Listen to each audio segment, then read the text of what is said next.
الحمد للمتوحد بجلاله المتفرد وصلاته دوما على خير الأنعام محمد سبحان اللہ سبحان اللہ والآل والصحاب هم مبايع عند شدائد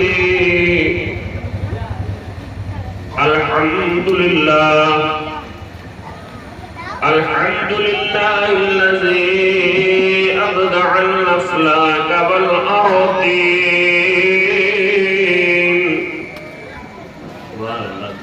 والصلاة والسلام على سيد الأنبياء والمرسلين خاتم النبيين شفيع المذنبين راحة العاشقين رحمة للعالمين قال عز وجل في شانه طه وياسين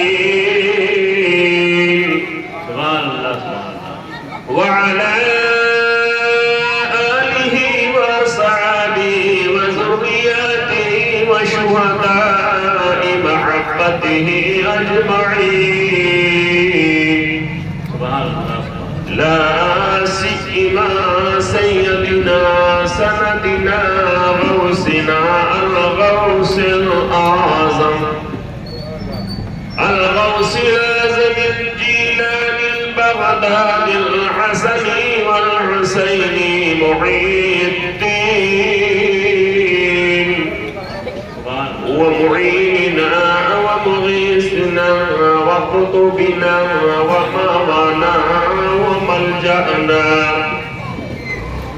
الشيخ معين الدين أحمد حسن سنجري ثم جميعي معين الملة والدين وآية من آيات رب العالمين معجزة من معجزات سيد المرسلين حجة الله في الأرضين سيدنا سندنا الشيخ الإمام أحمد رضا مجدد الملة والدين وعلى قطب العالم المعروف والمشهور والمشتهر بالمفتي الأعظم سيدنا سندنا الشيخ مصطفى رضا مؤيد الملة والدين أما بعد فأعوذ بالله من الشيطان الرجيم بسم الله الرحمن الرحيم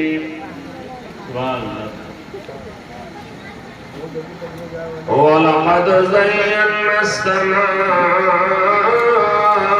الدنيا بمصابيح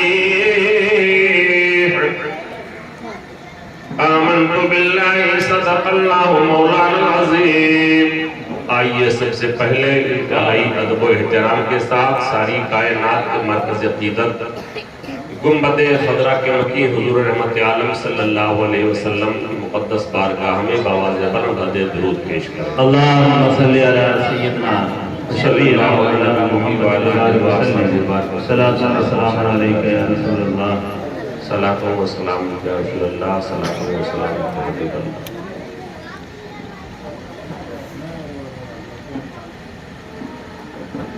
والد گرامی ہمارے حضرت علامہ مولانا قاری قطب الدین صاحب رحمہ اللہ آپ کی مرکزی جامع عائشہ مسجد میں تقریباً 30-31 سال لگاتار کنٹینیو ہوئے لیکن ان کی زندگی ایک مسافر کی زندگی تھی اس لیے کہ مسئلہ حضرت سے آپ پوچھیں گے تو حضرت بھی بتائیں گے، کیونکہ یہ ٹور لے جاتے بہت سارے مسائل ہیں جی جی جو خاص لوگوں کو نہیں معلوم، ہمارے حضرت کو معلوم۔ صحیح ہے۔ 15 دن سے کم اقامت آدمی کرتا ہے وہ مسافر ہوتا ہے۔ بے شک۔ تو والد کرام جب 15 دن سے کم یہاں اقامت کرتے تو مسافر رہتے، اس لیے کہ کوئی مکان، کوئی اپنا وطن انہوں نے 30 سال اتصال میں لیا، جی جی اور اس فقیر کی بھی زندگی ایسے ہی گزر رہی ہے۔ جی میں چرا محمد پور میں پڑھاتا ہوں، چند مہینے یا چند ہفتے چھوڑ کے سالوں سال میں نماز پڑھتا ہوں، مسافر ہے۔ تو کہنا یہ ہے کہ آپ سے ہمارا ایک گہرا تعلق ہے، اور اس گہرے تعلق کی وجہ سے دعوت دینے والے نے دعوت دیا، اور آج میں وقت مقررہ پر حاضر ہوں۔ کچھ دیر آپ کی خدمت میں کروں گا۔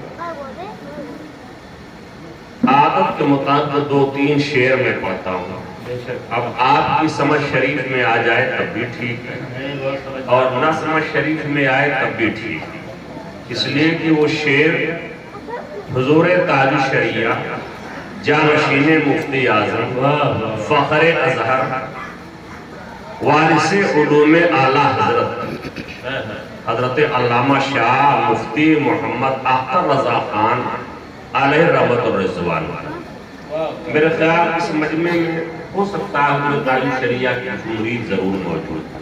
جی جی ان کا 2-3 شعر میں پڑھتا ہوں،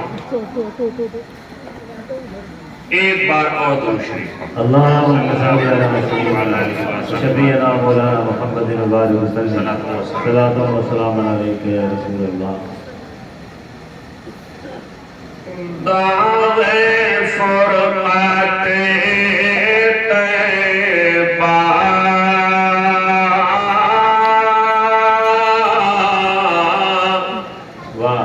قلب مزمحل جاتا، دعوے فرقت طیبہ، قلب مزمحل جاتا، دعوے فرقت طیبہ، قلب مزمحل جاتا، کاش گنبد خضرا، کاش گنبد خضرا، کاش گنبد خضرا دیکھنے کو مل جاتا۔ نعرہ تکبیر، نعرہ رسالت، احمد مصطفیٰ۔ اور اس کی لذت ہمارے قاری صاحب سے واہ واہ واہ، کیا بات ہے۔ آپ سوچ رہے ہوں گے سب قاری ہی صاحب سے پوچھنا ہے کہ ہم لوگوں سے پوچھنا، جی جی وہ اس لیے کہ جو ایک بار گنبد خضرا دیکھ لیتا ہے اس کا شوق اور بڑھ جاتا ہے، اور جو جتنی بار دیکھتا ہے اس کا شوق اور زیادہ ہی بڑھتا چلا جاتا ہے۔ تو کئی بار ہمارے حضرت نے دیکھا، جو انہی کا اپنا حصہ ہے، ہم دعا کرتے ہیں کہ وہ سعادت ہم سب کے بھی حصے میں آ جائے۔ جس نے بھی نہیں دیکھا ہے، یوٹیوب پہ دیکھا ہے، کاغذ پہ دیکھا ہے، دیوار پہ دیکھا ہے، یوں نہیں سامنے دیکھا ہے، اس کی خواہش مطلع نہیں ہو سکتی۔ شعر سماعت فرمائیں، حضرت تاج شریعہ عرض کرتے ہیں کہ دعوے فرقت طیبہ، قلب مزمحل جاتا، دعوے فرقت طیبہ، دعوے فرقت طیبہ، قلب مزمحل جاتا، کاش گنبد خضرا، کاش گنبد خضرا دیکھنے